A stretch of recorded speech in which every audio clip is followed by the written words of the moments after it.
Okay, we're going to start with part two. Lost video connection there, internet connection, so I'm not sure what happened there. So we're going to start with part two, and we are we're going to go way back now. We did end with 1899. Now we're going to go way back into the 1880s. So we're going to start with some of the original Russell Morgan boxes before they became U.S. Playing Card Company. So this is got the gold stamp on here, which tells you it is a Congress 606. If it had silver, it's a 404, and the value is double.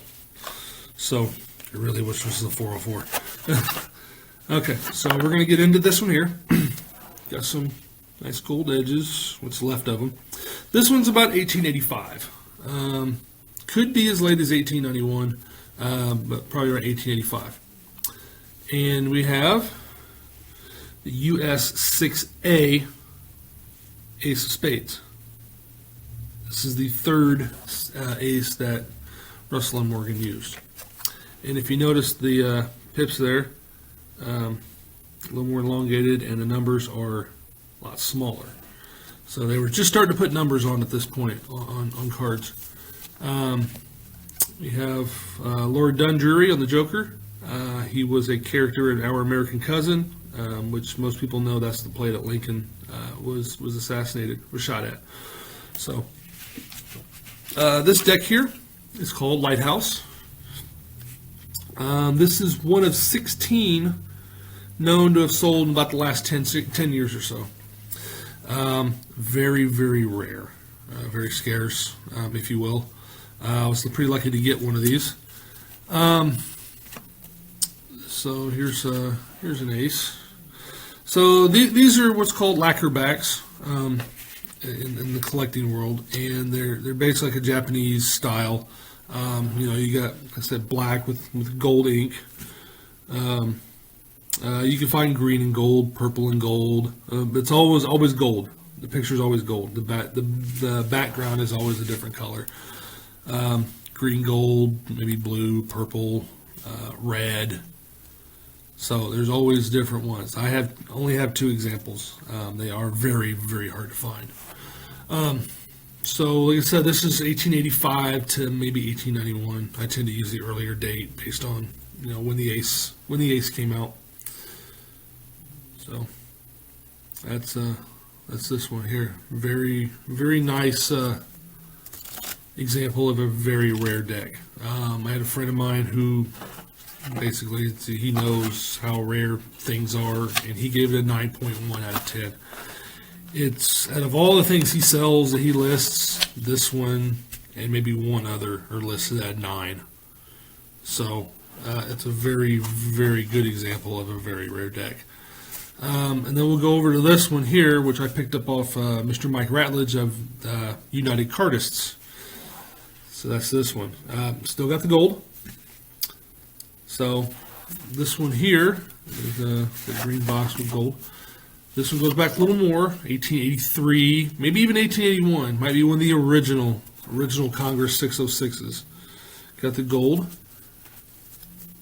The US 6 Ace of Spades. There's more shading around the sky, I think, and other areas in here for the original US 6 that you can find.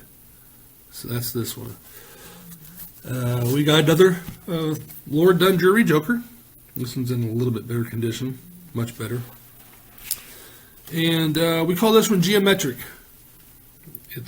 There we go. I can turn it into the light a little bit. You can see it's purple and gold. Purple is probably a more rare find. So based on the simple design of this, it tells us that this is one of the first. So like I said again, the numbers on these and the pips, they are smaller compared to the ones today. Here's another example. So these cards have been used, probably not a lot. I mean, you're talking 139 years to 137-year-old deck. It's the oldest one I own. That one and the Lighthouse. So those are the only two I have that even touch the 1880s. So I'm hoping to get more. I know the convention is coming up in Pittsburgh this year, and hopefully that there are more lacquer backs to be bought.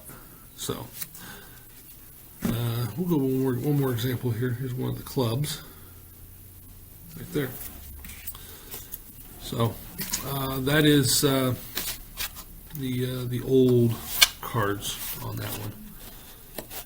So like I said, those are 1881 to 1929. That's 15 decks run through, and it's a pretty good sample of what Congress, USPC, Russell and Morgan Printing put out.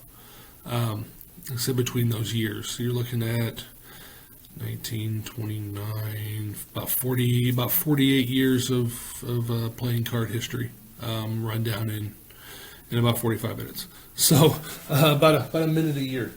I do have. Let me see here. I do have another one that I wanted to show that I cannot find. So we will go away from Congress on this one, and this is one of the new ones that came out. This is a modern deck, nowhere near Congress, but my good friend Lotrek designed this. This is the Chronos Players Edition. I have not had a chance to use these yet. I'm not into cardistry or anything like that, though I am trying to learn all the new stuff that's out there, and there's quite a bit. This one is number 281 out of 500. Here's the back design of it. Beautiful gold. Players Edition. So I like to jump ahead, way ahead in time. So if you have not seen these yet, which probably most people have, beautiful cards. Even the suits themselves have their own little design in them. So a little bonus thing here. Here's a face card. Even the face is not exactly flesh tones like in the older cards, but very interesting nonetheless. So I got these. I think the day probably the evening they came out. I think it was right around Thanksgiving when they came out. So very nice deck. The guy can make some great cards, that's for sure. So I do want to show you where I need a standard deck. Let's see here. We will take. Okay, we'll borrow one of my newer ones, Bicycle Prestige. This is the red deck. But let's look at differences. Good Lord, these things are slippery. We're going to look at some differences in the cards. These are very slippery. So let's look at the Queen of Spades. Standard Queen of Spades is today. But let's look at how they used to be. So we'll go back to the geometric. Now, of course, these are both made by U.S. Playing Card Company, or at least U.S. Playing Card Company kind of split off or broke from Russell and Morgan when they started acquiring more and more companies. So let's dig out. Oh, there's a Queen of Spades right here. So let's look at. Let's see. I bought these cards a few years ago. So let's say this is about a 135-year difference. So, yes, things have changed. A lot. So, you can see that they still kind of look like the same. The spear here, whatever, for the queen is much higher in this one. A little lower there, so you got a little bit more of a gap there. You got a straight black bar across here where this is more decorative. So she's holding even the triangular neck piece there. It's a little bit little smaller here, so there are differences, but it still somewhat remains the same.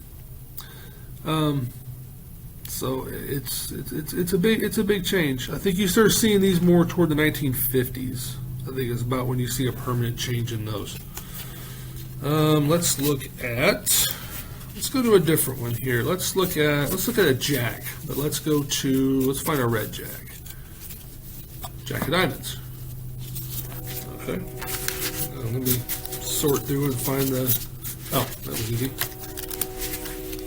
And these are actually looking separate ways. So let's bring these into the forefront here. So the jack was looking in a different direction back then. Or is the jack of today looking in a different direction? I'm going to say today they're looking in a different direction, just because of where they came from. So the jack of diamonds here looks like he has a bit of a mustache.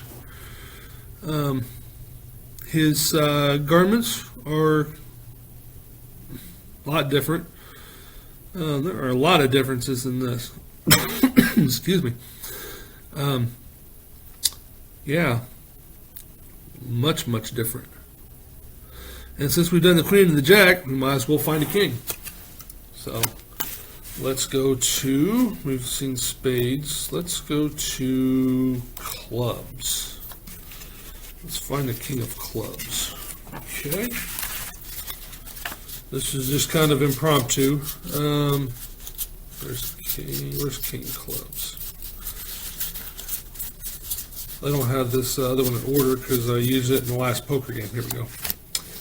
It looks, no, this one looks pretty close to the original, somewhat. So obviously 1881 on top, 1883, 1881, and like 2015, let's say, on the bottom. So looks a little slimmer in the face. On the bottom, the border, so it's a little more narrow. This is a little wider. So, but not much has changed with the king of clubs over time. Seems to be probably maybe one of the more consistent ones. So there you have it. So that will conclude my live video. I hope you guys liked it. And this makes it on YouTube. Make sure you like and subscribe, and leave me some questions. I'll be happy to answer anything that I can. So thanks for joining me. We'll see you soon.